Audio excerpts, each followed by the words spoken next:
Kita mulai aja ya.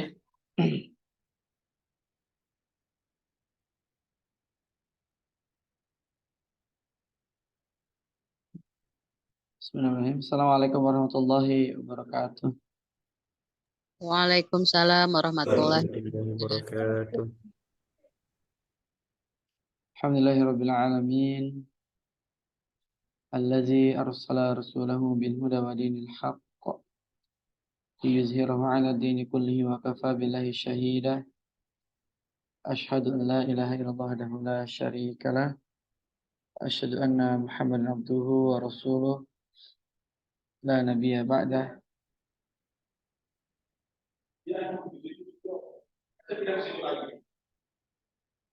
Teman-teman yang dimuliakan Allah Subhanahu wa taala, puji syukur kepada Allah pada hari ini kita kembali bertemu bermuajahah untuk sama-sama melanjutkan perkuliahan kita pada hari ini.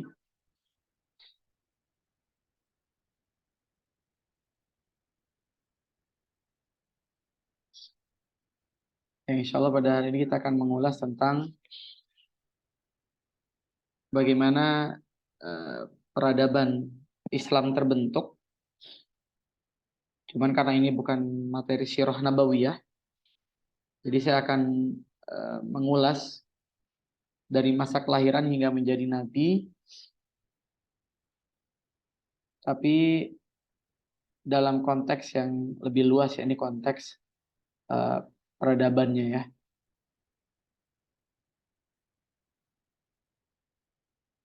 Saya izin share screen.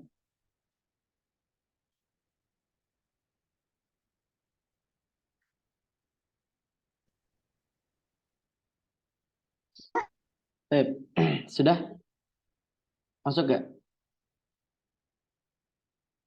Ada Ustadz, sudah ada masuk. Muncul ya. Baik. Bagaimana masa ya? Bagaimana kondisi Arab pada masa kelahiran Nabi Shallallahu Alaihi Wasallam hingga kemudian menjadi Nabi?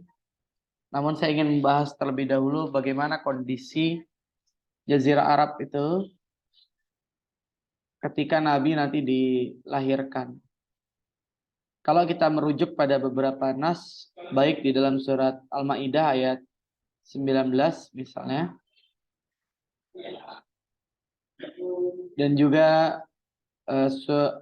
hadis yang diriwayatkan oleh Imam Bukhari, misal dalam surat Al-Maidah ya ayat 19, ya ahlal kitab qad ja'akum rasuluna yubayyinu lakum ala fatratin minar rusul an taqulu ma ja'ana min basyarin wala nadhir faqad ja'akum basyirun wa nadhir wallahu ala kulli syai'in qadir. Kemudian juga diriwayatkan dalam Sahih Al-Bukhari bahwasanya Nabi bersabda, Abi Hurairah, ana Rasulullah sallallahu alaihi wasallam qala ana awalun nas bibni Maryam li'annahu laisa bibni wa banihi nabi. Aku adalah orang yang paling layak terhadap putra Maryam, yakni Nabi Isa alaihi salam. Karena kata Nabi sallallahu alaihi wasallam, tidak ada nabi lagi, tidak ada nabi antaraku dengan dia, yakni Nabi Isa alaihi salam. Maka dari sini kita dapat pelajaran berharga, ya, bahwasanya ternyata sebelum Nabi Shallallahu Alaihi Wasallam dan juga setelah Nabi Isa alaihi salam tidak ada nabi. Nah, nanti kita bahas berapa jaraknya dan apa implikasinya pada peradaban Islam nanti setelah Nabi lahir. Di dalam surat Al-Maidah ayat 19 juga demikian. Ya ahlal kitab, ya wahai ahlal kitab, qad sungguh ja'akum telah datang kepada kalian rasuluna, rasul yang menjelaskan, yubayyin lakum, yang menjelaskan kepada kalian It's 2:15. syariat-syariat Allah Subhanahu wa taala ala fatratin minar rasul, ketika terputus rasul-rasul, ya. Jadi antara Nabi Isa dengan Nabi Muhammad tidak ada rasul. Ini yang disebut dengan masa fatra, ya, orang-orang di dalamnya disebut ahlul fatra. Orang-orang yang hidup pada masa kekosongan rasul. Antakulu, agar tidak ada yang mengatakan di antara manusia itu maja'ana min basyarin wala nadhir. Tidak ada yang datang kepada kami seorang pembawa berita gembira maupun pemberi peringatan. Ya. Faqad ja'akum basyirun wa nadhir.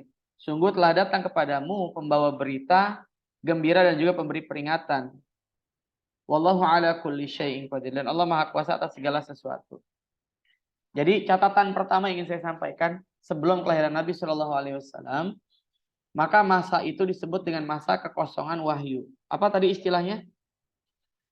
Orang-orang yang hidup pada masa kekosongan wahyu disebutnya Ahlul Fatrah. Ahlul Fatrah. Ahlul Fatrah, ya. Jadi itu masa kekosongan wahyu. Maka ini yang menjadi kemudian debatable. Ketika hari ini misalnya ada orang yang berkata orang tua Nabi itu di neraka misalnya, ya. Tapi juga ada yang tidak setuju. Karena apa? Melihat diantaranya data ini bahwa itu adalah masa ahlul fatrah. Apakah adil gitu ya? Apakah adil orang-orang yang hidup pada masa wahyu itu kosong, dia mendapatkan vonis? Sedangkan kita tahu bahwa nabi-nabi sebelum Nabi Muhammad SAW itu tidak wajib berdakwah di luar dari kaumnya. Ya, tidak wajib berdakwah di luar dari kaumnya. Lalu pertanyaan, bagaimana orang Arab sebelum kedatangan Nabi?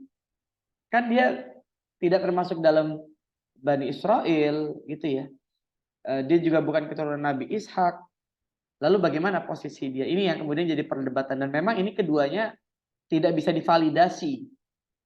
Baik yang menyatakan orang tua Nabi di neraka maupun yang menyatakan orang tua Nabi tidak di neraka. Keduanya tidak bisa divalidasi. Karena gimana memvalidasinya kan? Yang kedua, ada ayat ya, firman Allah Subhanahu wa taala, innal ladzina amanu wal ladzina hadu wan nasara was-sabiin man amana billahi wal yawmil akhir wa amila shalihan falahum ajruhum 'inda rabbihim wa la khaufun 'alaihim wa lahum yahzanun. Surat apa tuh? Al-Maidah. Al-Maidah. Yakin? Yang barusan saya bacakan?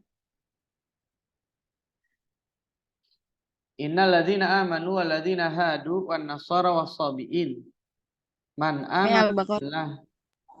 Al-Baqarah ya. Ayat berapa?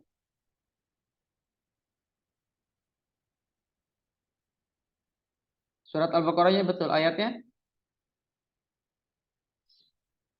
Innal ladzina amanu wal ladzina hadu wan nasara was-sabiin man amana billahi wal yawmil akhir wa amila shalihan falahum ajruhum 'inda rabbihim 'alaihim wa lahum yahzanun. Surat Al-Baqarah ayat 62 ya. Sesungguhnya orang-orang mukmin, orang-orang Yahudi dan Nasrani dan orang-orang Sabiin, man amana billah, siapa saja yang beriman kepada Allah, wal yaumil akhir, dan hari akhir, wa amila shalihan, dan beramal soleh, falahum ajruhum 'inda rabbihim wala khaufun 'alaihim wa lahum yahzanun. Mereka akan menerima pahala dari Tuhan mereka dan tidak ada kekhawatiran pada mereka dan tidak pula mereka bersedih hati. Sebagian mufassir menafsirkan artinya mereka juga berpotensi masuk surga. Artinya orang-orang itu benar pada zamannya. Jadi kalau saya selalu bilang nggak usahlah kita masuk pada tema-tema seperti ini. Jadi antum mau meyakini orang tua Nabi di neraka karena ada hadisnya, mangga. Antum yang tidak juga meyakini orang tua Nabi di neraka karena ada dalilnya juga silahkan. Tapi ini bukan wilayah perdebatan di tempat umum. Ini wilayah perdebatan akademik ya. Wilayah perdebatan akademik. Jadi kalau bisa antum kalau nanti menjadi dai ya di tengah masyarakat, jangan kemudian terlalu gampang menyampaikan hal-hal yang sangat sensitif di tengah masyarakat ya. Kemudian ikhwati fillah, para mahasiswa-mahasiswa sekalian. Nah, ini ada hal yang menarik. Allah Subhanahu wa taala mengutus nabinya di masa putusnya kerasulan, terhapusnya jalan perubahan agama dan banyaknya peribadatan kepada patung, api dan juga salib. Maka kenikmatan yang besar ketika Nabi Shallallahu Alaihi Wasallam itu datang. Jadi Nabi itu datang, kata Ibnu Katsir, dalam kondisi kerusakan yang sudah menyeluruh. Yang sudah menyeluruh. Bahkan kalau kita lihat buku-buku sirah itu, peribadatannya pun polanya beda-beda. Jadi cara menyembah berhala itu beda-beda karena penyembahan itu dilakukan dengan caranya masing-masing gitu, tanpa ilmu gitu. Mereka beribadah menyembah berhala itu tanpa ilmu, sehingga cara beribadahnya pun beda-beda di kalangan Jazirah Arab sendiri. Ingat bin Ahmad Al-Mujashi bahwa pernah Nabi Shallallahu Alaihi Wasallam suatu hari khutbah, sesungguhnya Rabbku memerintahkanku agar hari ini mengajarkan kalian hal-hal yang telah diajarkan padaku. Atas apa-apa yang kalian tidak ketahui. Semua harta yang aku berikan pada hamba-hambaku halal. Sesungguhnya aku menciptakan hambaku semuanya lurus. Dan syaitan mendatangi mereka, menyesatkan mereka dari agama mereka dan mengharamkan yang aku halalkan bagi mereka. Memerintahkan mereka untuk menyekutukanku dan tidak kuturunkan kuasa tentangnya. Kemudian Allah melihat penduduk bumi, maka dia mengutuk semuanya, Arab dan non-Arab kecuali sedikit dari Bani Israel. Hadis riwayat Imam Ahmad. Jadi kalau bicara konteksnya adalah konteks peradaban, maka Islam itu datang ketika peradaban tauhid ini sudah mulai rusak. Maka Islam datang itu untuk memperbaiki.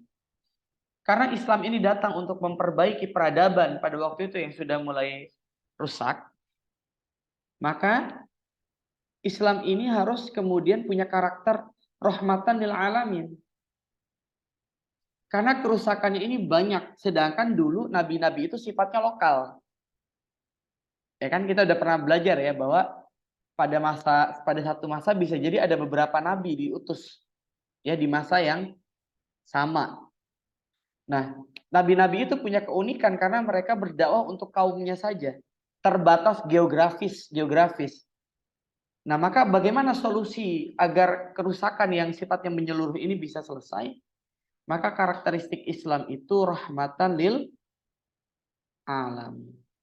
Ini tidak terjadi sebelumnya pada agama-agama yang lain. Karena rahmatan lil alamin, maka karakter dari kitabnya pun harus rahmatan lil alamin. Harus kemudian bisa dicerna sepanjang zaman. Maka kemudian karakter nabinya juga harus karakter yang rahmatan lil alamin. Tidak hanya bisa diserap, dicontoh oleh satu kaum saja, orang Arab misalnya, enggak. Maka harus rahmatan lil alamin. Maka substansi agamanya pun harus rahmatan lil alamin. Karena substansi agamanya harus bisa dicerna, diserap oleh seluruh umat manusia di sepanjang zaman, di seluruh wilayah kehidupan manusia. Jadi saya ingin sampaikan, kenapa Islam itu sifatnya rahmatan lil alamin? Karena yang diperbaiki itu adalah orang seluruh alam gitu ya, manusia seluruh alam. Bahkan bukan hanya manusia, tapi juga kehidupan alam itu sendiri. Makanya nanti menarik kalau kita bahas tentang peradaban Islam, banyak kajian-kajian tentang bagaimana Islam dengan teknologi, bagaimana Islam dengan lingkungan, bagaimana Islam dengan hukum. Ya, yang bisa jadi pola hukum itu banyak diserap dari Islam misalnya. Nah, para mahasiswa kalian milik Allah Subhanahu wa taala, fatrah minar rasul, kekosongan dari rasul itu bisa kita lihat ada beberapa teori ya tentang berapa lama masa kekosongan wahyu. Dari Ma'mar, dari Qatadah itu menyatakan 560 tahun. Kemudian Ma'mar dari para sahabatnya 540 tahun. Sa'id dari Qatadah itu 600 tahun. Ad-Dahhak itu menyatakan 430-an tahun. Jadi jarak antara Nabi Isa dengan Nabi Muhammad SAW itu between 430 tahun sampai 600 tahun. Jadi antara 4 sampai 6 abad. Ya. Ini masa yang panjang atau pendek? Panjang. Panjang ya. Bisa kita bayangkan antara 4 sampai 6 abad. Maka kok rasa-rasanya kalau saya pribadi ya memandang kok rasa-rasanya tidak adil sekali. Kalau orang yang hidup di sepanjang zaman 4 sampai 6 abad ini yang kita kenal dengan ahlul fatrah itu, mereka kemudian divonis semua masuk ke dalam neraka. Ya, masuk ke dalam neraka. Makanya ada yang meragukan makna aba itu karena bisa jadi aba yang dimaksud bukanlah ayah dari Nabi Shallallahu Alaihi Wasallam, tapi bisa jadi pamannya Nabi Shallallahu Alaihi Wasallam, yakni Abu Thalib. Allahu alam. Cuma saya selalu bilang, terlepas kalaulah kita meyakini ya, sebagian dari antum mungkin ada meyakini bahwa orang tua Nabi itu di neraka. Cuman ada hal yang lebih substansial. Ini yang kita lagi obrolin itu Nabi Shallallahu Alaihi Wasallam. Nabi bahkan menjaga perasaan dari Ikrimah. Ya, Nabi bilang jangan kalian bicara tentang Abu Jahal di depan Ikrimah. Dalam rangka apa? Menjaga perasaannya Ikrimah. Nah ini orang tua Nabi loh gitu. Ini ada hal-hal yang perlu kita lihat gitu. Kalaulah itu benar, apa sih esensinya kita menyampaikan ini pada orang-orang umum? Kecuali di bangku perkuliahan misalnya. Untuk jadi debat akademik dan kita melihat dalam kondisi akademik. Jadi saya ingin sampaikan, ada hal yang perlu masyarakat itu tahu, ada hal yang juga perlu kita jaga lah. Ada hal yang nggak usah lah ini disampaikan di forum umum gitu ya. Antum nyampein ke tempat umum yang mereka bahkan mungkin belum bisa baca Quran gitu ya. Mereka bahkan mungkin masih sangat awam dalam masalah Islam. Apakah itu layak ya, itu pertanyaannya. Saya jadi ingat ya dulu Ustadz saya pernah cerita. Beliau lulus dari Timur Tengah gitu ya. Beliau lulus dari Libya. Kemudian beliau berdakwah di sebuah perkampungan nun di sana gitu, di daerah Sulawesi atau Maluku saya lupa. Kemudian beliau membawa buku-buku yang tebal-tebal itu ya, membawa buku-buku yang banyak ya. Untuk mempersiapkan nanti kalau debat ini gimana gitu ya. Tapi antum tahu, ternyata begitu nyampe di perkampungan itu kitab-kitab itu gak banyak kepake. Karena yang dihadapi di situ adalah masyarakat yang bahkan masih belum bisa baca Iqra. Ya. Masyarakat yang bahkan belum mengerti tata cara wudhu. Masyarakat yang bahkan belum mengerti bagaimana tata cara sholat. Jadi ikhwatifillah, kita perlu melihat mad'u, kita perlu melihat objek dakwah. Ya, termasuk kepada murid-murid gitu. Ada hal yang memang kita perlu dalami, ada hal yang belum tentu pas untuk kita sampaikan di tengah umat, di tengah masyarakat. Ya. Saya ingat dulu Ustadz saya bilang ketika kami masuk materi nasikh mansuh, beliau bilang ini materi harus ada pembukanya. Kalau di tengah masyarakat jangan langsung disampaikan di awal, nanti bisa geger. Kira-kira gimana gegernya kalau antum baru ngajar pertama kali di masyarakat umum ngajarin nasikh mansuh? Kira-kira apa yang terjadi?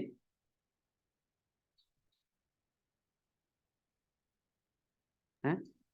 Pasti riuh, Ustaz. Masih ribut. Oh gimana sih? Katanya Al-Quran terjaga. Kan gitu. Katanya inna nahnu nazzalna dzikra wa inna lahu lahafizun. Kok ada nasikh mansukh? Nah itu nanti panjang urusannya ya. Kalau kita tidak menyiapkan basicnya dulu. Basicnya dulu. Jadi antum harus tahu ya. Masyarakat termasuk siswa nanti kalau antum mengajar gitu ya. Kebutuhannya itu beda-beda. Maka isilah terlebih dahulu hal-hal yang mereka butuhkan gitu ya. Hal-hal yang mereka butuhkan terlebih dahulu, yang aplikatif, yang betul-betul bisa dilaksanakan.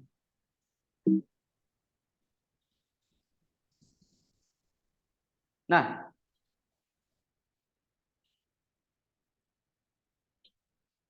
Nabi Shallallahu Alaihi Wasallam lahir itu sekitar tahun 570 Masehi.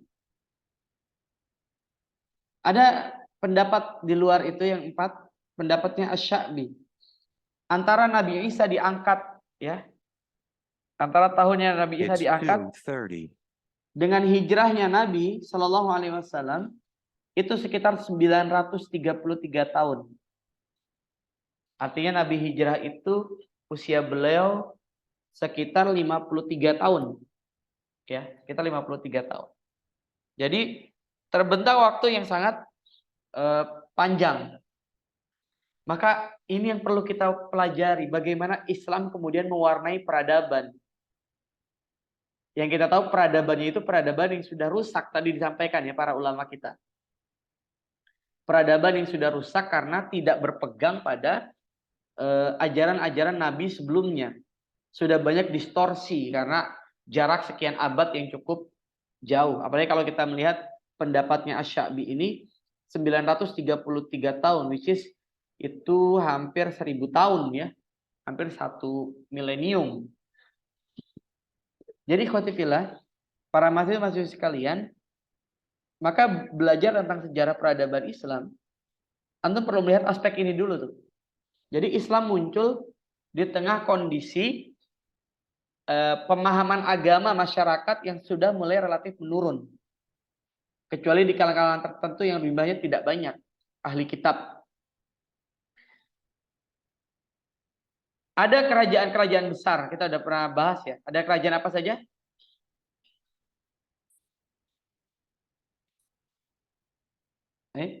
Ada kerajaan apa aja? Romawi Timur, Romawi Barat, kemudian juga ada Persia misalnya. Yang kecil-kecil juga mungkin sudah ada, ya, kerajaan Habasyah saya pikir juga sudah ada pada masa itu. Cina, kerajaan-kerajaan Cina saya yakin juga sudah ada. Ya. Di Nusantara udah ada kerajaan belum kira-kira waktu Nabi lahir? Belum atuh Ustadz, kayaknya belum. Udah. Udah.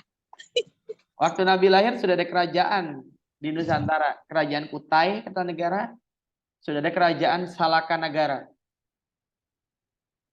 Jadi sudah ada kerajaan-kerajaan tapi mungkin kecil ya skalanya. Yang besar kata para ulama adalah kerajaan Romawi dengan Persia. Romawi ini adalah ahlul kitab, Persia ini adalah orang Majusi.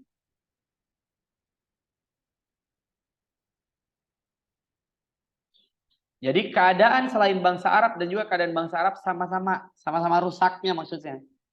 Rusak dari sisi apa? Rusak dari sisi peribadatan. Rusak dari sisi tauhid. Rusak dari sisi pemahaman kepada Allah Subhanahu wa taala.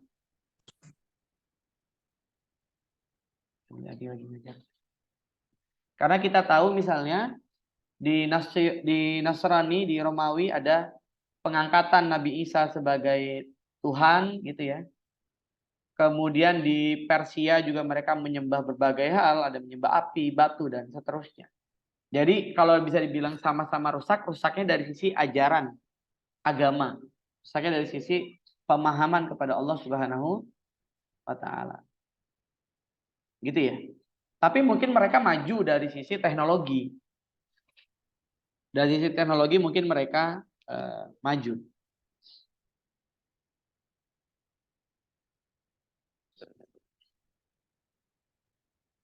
Orang-orang Arab Badui itu, kata Allah Subhanahu wa taala dan Taubah, lebih sangat kekafirannya dan kemunafikannya. Dan lebih wajar tidak mengetahui hukum-hukum yang diturunkan Allah kepada Rasulnya. Dan Allah maha mengetahui lagi maha bijaksana. Jadi mereka itu udahlah kafir, ada yang munafik juga. Dan mereka tidak mengetahui tentang hukum-hukum Allah Subhanahu wa ta'ala. Nah ini ya, saya mau lihat konstelasi politiknya.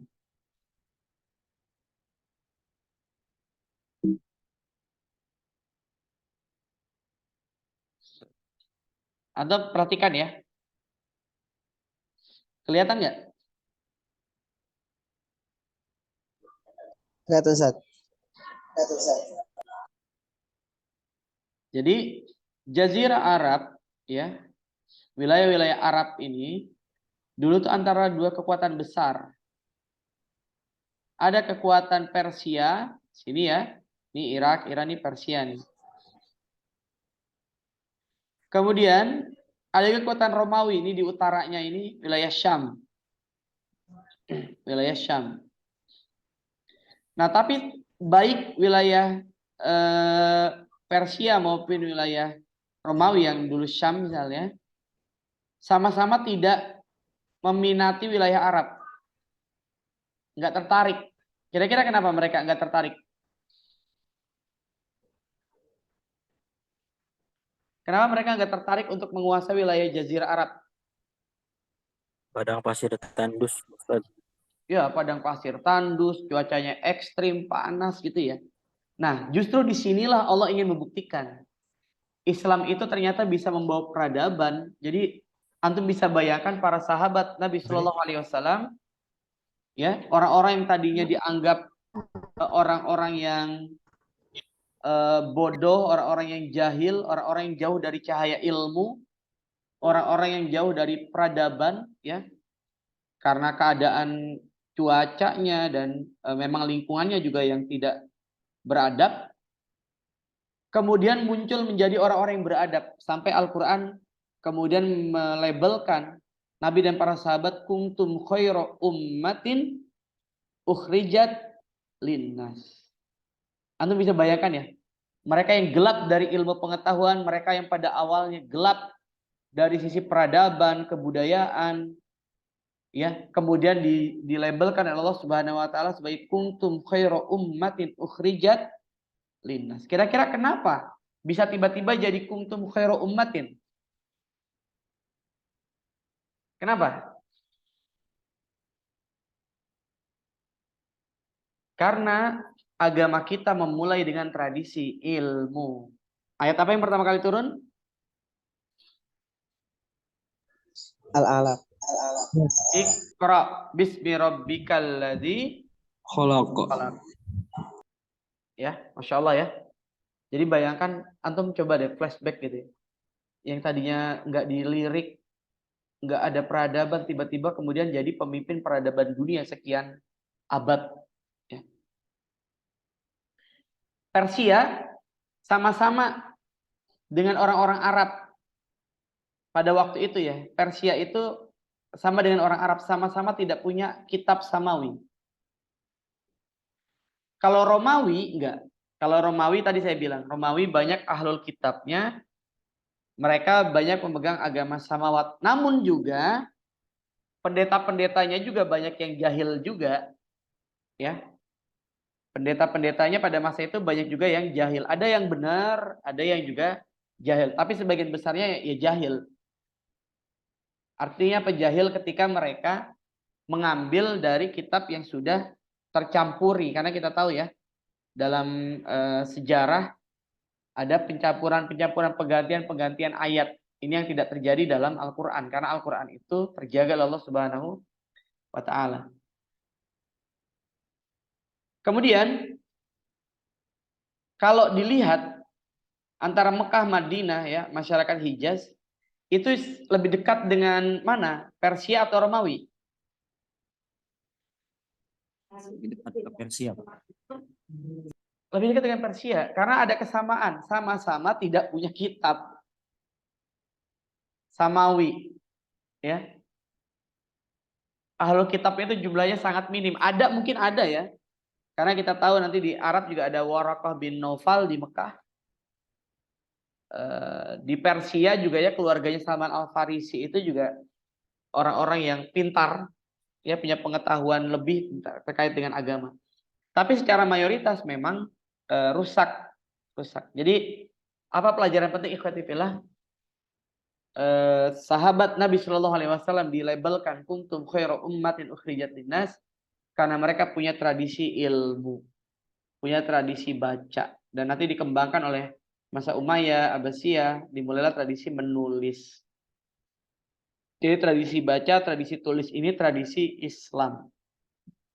Maka antum harus mulai sering-sering baca, sering-sering nulis. Kalau disuruh nulis, bikin makalah, bikin paper, jangan mengeluh. Itu kesempatan gitu ya. Kalau disuruh baca, jangan kemudian cari-cari alasan. Nanti antum akan ada waktu di mana antum akan sulit untuk membaca. ketika udah punya keluarga, ketika sudah pekerjaan sudah banyak, maka waktu-waktu mahasiswa ini waktu-waktu yang itu harus maksimalkan untuk banyak membaca ya. Mudah-mudahan kita semua bisa kembali layak ya mendapatkan label kuntum khairu ummatin ukhrijat sebaik-baik manusia. Nah, keadaan jahiliyah ini antum perlu pelajari dengan detail. Di dalam Al-Qur'an paling tidak ada beberapa terma tentang jahiliyah. Di antaranya yang pertama adalah surat Al-Imran ayat 154. Zonni al-jahiliyah. Yang disebut dengan jahiliyah adalah keyakinan jahiliyah. Apa maksudnya? Dia meyakini misalnya ada Tuhan-Tuhan selain Allah Subhanahu wa taala. Ini keyakinan jahiliyah. Ya. Jadi jahiliyah itu bentuk yang pertamanya adalah keyakinan jahiliyah. Disebut jahiliyah karena keyakinannya yang rusak. Karena dia mencampur adukan penyembahan, ya. Dia menyatakan ada Tuhan selain Allah Subhanahu wa taala. Kemudian Al-Maidah ayat 50. Yang disebut dengan jahiliyah dan surat Al-Maidah ayat 50 adalah hukum jahiliyah, hukumnya, sistemnya jahiliyah. Jadi sistemnya itu tidak menggunakan sistem Allah Subhanahu wa taala. Ya, sama lah dengan misal ekonomi ya. Perekonomian kalau ekonominya dengan ekonomi yang tidak diberkahi Allah Subhanahu wa taala dengan sistem riba, yakin deh itu pasti raib. Riba itu nanti akan menjadi raib. Ya, maka kita usahakan sebisa mungkin janganlah. Jadi kalau masih ada bank-bank konvensional ya emang nggak dipakai karena mungkin ada bisnis-bisnis ya yang perlu dengan bank konvensional, bank tertentu, silahkan gitu. Tapi kemudian kalau ada bunga di situ, ada ribanya, hilangkan. Jangan sampai bunga itu masuk ke dalam perut kita, diolah menjadi makanan gitu ya, kita beli makanan, masuk ke dalam perut, akhirnya menjadi darah daging. Nah, jadi hukum terbaik tetap adalah hukum Allah Subhanahu wa taala. Kemudian yang ketiga, jahiliyah juga dan surat Al-Ahzab, tabarrujal jahiliyah. Penampilan jahiliyah. Misalnya di dalam surat Al-Ahzab itu gambaran wanita-wanita jahiliyah. Jadi kenapa sih perempuan itu disuruh pakai hijab dan hijab itu bukan hanya urusan kepala, tapi menutup sampai ke dada. Karena dulu banyak orang-orang itu mereka menutup kepalanya tapi lehernya itu diperlihatkan untuk melihatkan kalung-kalung mereka yang indah. Dan hari ini juga sama ya, kejadian juga ya. Sekarang juga ada yang kayak gitu, dia pakai jilbab tapi jilbabnya kelihatan tuh lehernya. Karena apa? Kalung-kalungnya supaya kelihatan. Gitu ya. Atau misalnya dia bersolek secara berlebihan. Jadi mahasiswi sekalian kalau mau dandan mah enggak. Nanti kalau sudah berkeluarga tuh antum harus bisa dandan. Dandan kecantikan-kecantikan kalian itu untuk suami kalian nanti. Kalau ke kampus nggak usah menor-menor gitu ya. Nggak usah terlalu cantik mau kemana emang. Ya. Jadi penampilan. Jangan juga pakai wewangian yang Masya Allah. Wanginya bikin orang pusing gitu ya. Nah ini kadang-kadang terbalik gitu. Orang yang sudah mengenal Islam. Kadang-kadang terbalik sistem peradabannya. Ya. Kalau keluar rumah dandanan seperti ratu, di dalam rumah dandanan kayak pembantu gitu ya. Ini perlu kita introspeksi. Kemudian ada juga bentuknya himat jahiliyah, himatul jahiliyah. Surat Al-Fat ayat 26. Jahiliyah dalam bentuk kesombongan, dia merasa bahwasanya dia tuh lebih dari yang lain, sikap kibar ya. Nah, ini nggak boleh. Siapa sih kita gitu? Kita nggak pantas untuk sombong. Maka teman-teman dimuliakan Allah Subhanahu wa taala, para mahasiswa-mahasiswa sekalian. Nah, kondisi seperti ini lah yang terjadi pada saat Nabi lahir. Ya, pada saat Nabi lahir, bahkan Nabi memulai dakwahnya dalam keadaan masyarakat yang jahiliyah. Jadi jahiliyah ini tidak identik dengan satu jenis kebodohan saja. Bahkan mungkin dalam beberapa hal mereka tuh pintar. Kayak saya pernah bilang ya, orang Quraisy itu kalau berbisnis mereka tuh pintar. Ya. Karena It's mereka 2:45. pedagang-pedagang hebat ya, kalau bisnis itu bawaan dagangan itu banyak gitu. Tapi kenapa disebut jahiliyah? Padahal mereka pintar dagang. Ya karena jahiliyahnya mungkin dari sisi-sisi ini ya. Dari sisi penampilan, keyakinan, hukum, dan juga mereka berlaku sombong. Nah, bentuk-bentuk lainnya misalnya keyakinan jahiliyah yang lainnya. Misalnya mereka mengatakan akan ada kesialan kalau di bulan-bulan seperti bulan Safar misalnya. Kemudian mereka mengguni nasib dengan anak panah. Jadi kalau mereka mau pergi itu mereka mengundi nasib. Jadi anak panah dikocok-kocok. Kemudian oh nanti gimana? Oh seperti ini berarti jangan jalan. Oh jalan. Itu ya. Juga perdukunan. Jadi mereka tuh percaya sama dukun. Tapi memang antum perlu tahu. Sebelum Islam datang dukun itu valid nggak dulu?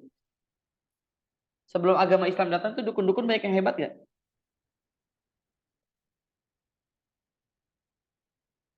Hah? Nggak ada. Salah. Sebelum Islam datang dukun tuh justru banyak yang hebat dulu. Ya, ada satu kisah di mana misalnya Hindun ya. Waktu itu Hindun itu dituduh oleh suaminya berzina. Suaminya kalau saya tidak salah namanya Faki. Jadi sebelum menikah dengan siapa suami Hindun? Abu Sofyan. Sebelum menikah dengan Abu Sofyan, Hindun itu sudah menikah dulu dengan Faki ya, dengan suaminya yang pertama. Nah, Hindun ini pernah divonis berzina, maka kemudian Hindun tidak terima. Hindun tidak terima, kemudian Hindun mengajak suaminya dan juga beberapa pembantunya pada saat itu untuk pergi ke Syam kalau saya tidak salah tuh, ke dukun di sana. Nah, yang menarik di dukun itu tuh dalam kisah ini ceritakan dukun ini kemudian meramal, kamu ini begini-begini, kamu begini-begini, kamu begini-begini. Dan Hindun oleh dukun itu diramal, kata si dukun ini gini. Adapun engkau, kata dukun itu. Adapun engkau, maka kelak darimu nanti akan lahir seorang raja. Nah, menarik ya. Kelak akan lahir darimu seorang raja. Pertanyaan saya, benar gak kalimatnya dukun ini? Bahwa kemudian dari Hindun lahir seorang raja. Hah? Loh, benar gak?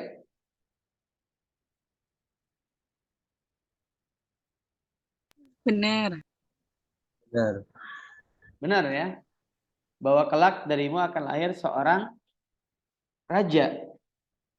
Dan ternyata benar. Karena nanti Hindun itu melahirkan Muawiyah bin Abu Sofyan. Atau nanti kita kenal dengan istilah dinasti Umayyah. Lah pertanyaannya berarti dukun pada waktu itu hebat-hebat dong.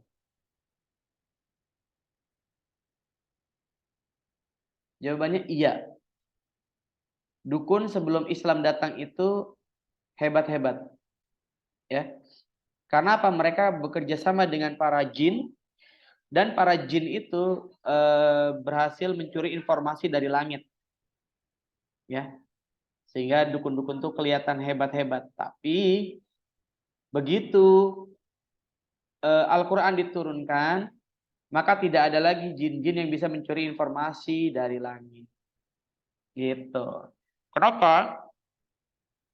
Karena ketika Al-Quran diturunkan, ya pintu langit itu dijaga. Makanya nanti keluar ya, kalimat para ulama menyampaikan, walaupun jin-jin itu berupaya naik ke punggung-punggungnya mereka, mencuri informasi dari langit, mereka sudah tidak bisa lagi mencuri. Bahkan lihat firman Allah Subhanahu wa taala, walaqad zayyana as-samaa'a ad-dunya bimasabiha wa ja'alnaha rujuman lisyayatin wa a'tadna lahum Adzabas sa'ir. Surat Azab. apa?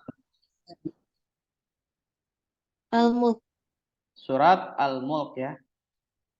Coba perhatikan. Walaqad zayyana as-sama'ad dunya. Dan kami hiasi langit itu ya dengan bintang-bintang. Wa ja'alnaha rujuman lisyayatin. Dan kami jadikan bintang itu alat untuk melempar syaitan, ya. Alat untuk melempar syaitan. Jadi betul bahwa ketika jin-jin berusaha mencuri informasi dari langit maka dilempari oleh para malaikat. Ya, setan-setan berupaya mencuri informasi dari langit maka dilempari oleh para malaikat. Dalilnya surat Al-Mulk. Nah, ikhwati fillah Allah Subhanahu wa taala, para jemaah sekalian, mahasiswa-mahasiswi, maka dulu ya, tapi sekarang sudah nggak ada. Jadi antum kalau hari ini masih ada yang percaya pada perdukunan, antum itu lebih jahil daripada orang jahiliyah. Ya, lebih jahil daripada orang jahiliyah. Karena orang jahiliyahnya pada udah berubah. Orang jahiliyahnya tadi para sahabat sudah berubah menjadi umat terbaik, kuntum khairu ummatin ukhrijat linnas. Tapi antum masih percaya pada perdukunan, antum lebih jahil daripada orang jahiliyah ya. Hukum-hukum jahiliyah ya, perzinahan yang dilegalkan, yang kuat mengambil harta yang lemah, mengubah tata cara haji. Ya, mereka mencampur adukan berbagai bentuk ibadah, mereka mencampur adukan berbagai penyembahan-penyembahan. Ini bentuk-bentuk kerusakan hukum. Termasuk terhadap wanita ya. Kalau antum belajar bagaimana pada waktu itu orang-orang jahiliyah memperlakukan wanita, diantaranya apa? Ketika para wanita itu, mohon maaf ya, sedang haid, maka para wanita itu wajib memberikan tanda bendera di depan rumahnya. Supaya apa? Supaya orang itu bisa tahu dan orang itu bisa menghindari lewat depan rumah yang ada benderanya itu. Karena dianggap pembawa sial. Ngeri ya? Jadi peradaban Islam itu mengubah mindset itu, mengangkat harkat dan derajat wanita. Bahkan kalimat-kalimat yang indah, coba lihat. Al-ummu madrasatul ula. Wanita adalah madrasah pertama bagi anak-anaknya. Kemudian bagaimana Umar misalnya ya, ada sebuah riwayat Umar tuh pernah diomel-omelin oleh istrinya gitu ya. Jadi singkat ceritanya ada orang mau ngadu pada Umar karena orang ini sering diomelin sama istrinya. Jadi antum ya, para laki-laki ini, para mahasiswa kalau nanti berkeluarga istrinya ngomel, sabar aja udah. Ya, lihat kisah Umar nih. Jadi beliau ini mau ngadu kepada Umar karena menganggap istrinya galak banget nih, ngomel-ngomel mulu gitu ya. Maka begitu nyampe ke rumahnya Umar, antum tahu apa yang terjadi? Begitu dia mau ngetok ke rumahnya Umar, ternyata dia mendapati Umar itu lagi diomel-omelin sama istrinya dan Umar diam aja. Jadi antum bisa bayangkan gimana ceritanya ini, mau ngadu ke Amirul Mukminin, mau ngadu ke Khalifah, ternyata Umarnya bahkan juga lagi diomelin sama istrinya lah, gimana ceritanya kan gitu.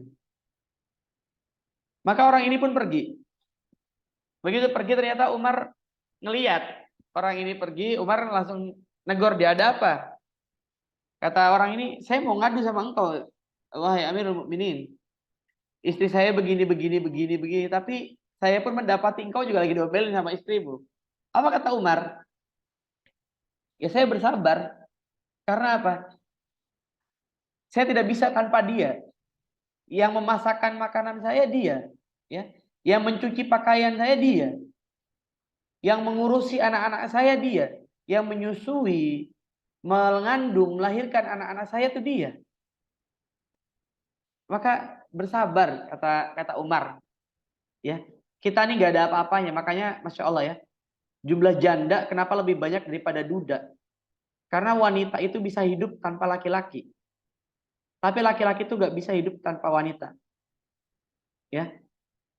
Dan memang sudah sunatullahnya seperti itu. Makanya kenapa anak-anak itu diharuskan berbakti kepada seorang ibu 3 kali, ya, 3 kali lebih banyak, 3 kali lebih hebat, 3 kali lebih berbakti daripada kepada seorang ayah, kan? Ibumu baru ayahmu. Karena peran perempuan yang luar biasa, bahkan surga di bawah telapak kaki ibu. Jadi Islam tuh mengubah itu. Keren ya? Jadi keren mana? Keren barat atau keren Islam? Keren Islam. Keren Islam. Bahkan barat yang katanya emansipasi wanita, gender equality, di saat yang bersamaan justru mereka membiarkan para wanita itu terhina. Dengan apa? Dengan membiarkan para wanita itu hidup tanpa ikatan pernikahan. Jadi antum tahu ya, istilahnya partner. Saya jadi kaget juga tuh. Mereka bisa tinggal dengan wanita itu ya, sekian tahun ya, bahkan mungkin ada yang belasan, puluhan tahun, sudah punya anak 1, 2, 3, tapi statusnya bukan istri. Statusnya hanya partner. Kalau kemudian dia tidak cocok, ngerasa tidak cocok, ya sudah bubar, begitu saja. Kalau seperti itu yang paling dirugikan siapa kira-kira? Laki-laki atau perempuan? Perempuan pastinya, Ustaz. Perempuan. Nah, Islam tidak menginginkan itu. Ajib kan? Keren gak Islam? Islam melarang itu karena Islam menjaga perempuan. Jadi nggak boleh ada yang menyentuh kecuali dia menikahinya. Kan keren kan? Barat nggak ada konsep itu. Bahwa tidak boleh menyentuh kecuali dengan menikahi. Nggak ada. Ya. Bahkan dia boleh cicip dulu tadi tuh. Boleh coba dulu, boleh DP dulu. Kalau kemudian tidak cocok, ya sudah. Kemudian nggak ada ikatan. Karena disebutnya partner. Bukan istri. Masya Allah ya. Maka Islam tuh betul-betul meninggikan derajat perempuan. Jadi bicara peradaban, Islamlah yang terbaik dalam urusan bagaimana menghargai wanita. Atau bisa jadi bahan tulisan nanti itu. Bisa menulis bagaimana Islam mengangkat wanita. Ya, bagaimana peradabannya mengangkat wanita. Penampilan jahiliyah ya. Penampilan membangkitkan syahwat, makanya dalam Islam tuh dilarang. Makanya saya selalu merenung, ya Allah, nggak usahlah antum ribut masalah celana cingkrang dan enggak. Yang mau pakai celana cingkrang mah enggak, itu berpahala. Ya. Yang belum pakai celana cingkrang, ya silahkan juga. Walaupun kalau bisa pakai celana di atas mata kaki misalnya. Tapi kalau ternyata nggak bisa, ya sudah. Jangan kemudian memvonis yang sudah celana cingkrang, memvonis yang belum cingkrang, ahli neraka. Emang siapa kita sih gitu? Siapa kita? Di luar sana ada yang lebih layak gitu ya untuk kita pikirkan agar mereka menurunkan. Di antaranya misalnya para wanita yang roknya tuh di atas dengkul misalnya gitu. Ada hal yang lebih urgent. Ada hal yang lebih urgent. Maraknya lagu dan tarian-tarian dilakukan oleh para wanita yang tanpa sadar ternyata menurunkan derajatnya para wanita. Makanya lihat deh, tarian-tarian tuh. Ya, semakin tarian itu ke barat, tariannya itu makin sopan. Coba lihat tarian di Aceh. Tari apa kalau di Aceh namanya? Tari saman ya. Gerakannya tuh nggak terlalu banyak dia tuh. Ya. Artinya sambil duduk. Jadi tetap ada nilai-nilai ukhrawi yang dibawa. Jadi Islam tuh ketika Islam ketemu dengan budaya, maka budaya itu akan terpengaruh nilai-nilainya. Ya Masya Allah ya. Kalau sekarang memang agak kebalik ya. Kalau kita merenung, peradaban kita tuh agak mundur. Jadi saya lihat orang-orang barat itu sebetulnya hidupnya sudah islami. Cuman mereka belum tauhid saja. Orang Jepang hidupnya tuh udah islami. Mereka on time, mereka bersih. Ya, concern dalam menjaga kebersihan. Sampai waktu peristiwa Fukuyama ya. Yang banjir itu. Kemudian airnya kita lihat bening, gak ada sampahnya itu. Gimana di Indonesia gimana? Kalau banjir, apa yang terjadi? Air milau, Ustaz. Airnya kotor, terus sampah di mana-mana tuh. Sampahnya ada di mana-mana. Jadi kita perlu sadari ada plusnya dari orang Muslim Indonesia hari ini. Tapi juga kita juga perlu menyadari kita juga ada kurangnya. Ya, kita juga ada kurang. Nah, yang kurang-kurang ini yang perlu kita perbaiki. Jadi daripada kita sibuk berantem sesama orang Islam, lebih baik kita fokus di sini. Bagaimana mengupgrade value kita. Bagaimana mengupgrade peradaban kita. It's 3 o'clock. Sehingga kita bisa equal, kita bisa setara dengan orang-orang barat bahkan. Terakhir, karena sudah jam 3, kesombongan jahiliyah ya. Tadi mereka berlaku sombong hanya karena lomba-lomba apa ya, mereka saling membunuh. Coba lihat di Romawi misalnya ya, gladiator gitu ya, saling bunuh hanya karena ajang-ajang unjuk kekuatan para laki-laki misalnya. Permusuhan, pertumpahan darah antar suku, fanatisme. Jadi kita fanatik dengan suku kita tuh boleh. Tetapi merendahkan suku orang lain boleh nggak? Tidak boleh. Nggak boleh. Ya, kita fanatik dengan Islam boleh? Boleh. Tapi kemudian di depan orang umum gitu ya, di depan orang masyarakat umum menghina-hina Tuhan agama lain boleh? Nggak boleh ya. Tidak boleh. Jadi kita perlu lihat di mana kita berbicara, di forum apa kita berbicara. Ini mungkin ya teman-teman dari Allah Subhanahu Wa Taala kondisi Nabi saat Nabi dilahirkan. Jadi kita tidak membahas bagaimana prosesnya Nabi dilahirkan, kemudian pasukan Abraha, karena itu ada di pelajaran atau mata kuliah Sirah Nabawiyah. Cuman saya ingin adalah sisi peradabannya. Nabi itu lahir dalam kondisi seperti apa ya? Dalam kondisi keadaan yang sudah rusak. Dan jahiliyah itu digambarkan dalam Al-Quran menjadi 4 ya. Apa saja? Keyakinan jahiliyah, hukum jahiliyah, ya, penampilan jahiliyah dan juga kesombongan jahiliyah. Allah alam bisawab. Ini mungkin yang bisa kita ambil. Saya ucapkan terima kasih. Maka kalau ada yang mau kita diskusikan, kita diskusikan. Saya persilahkan. Ustaz, izin bertanya Ustaz. Ya, maka. Kan Islam itu kan hadiah terindah dari Allah ya Ustaz.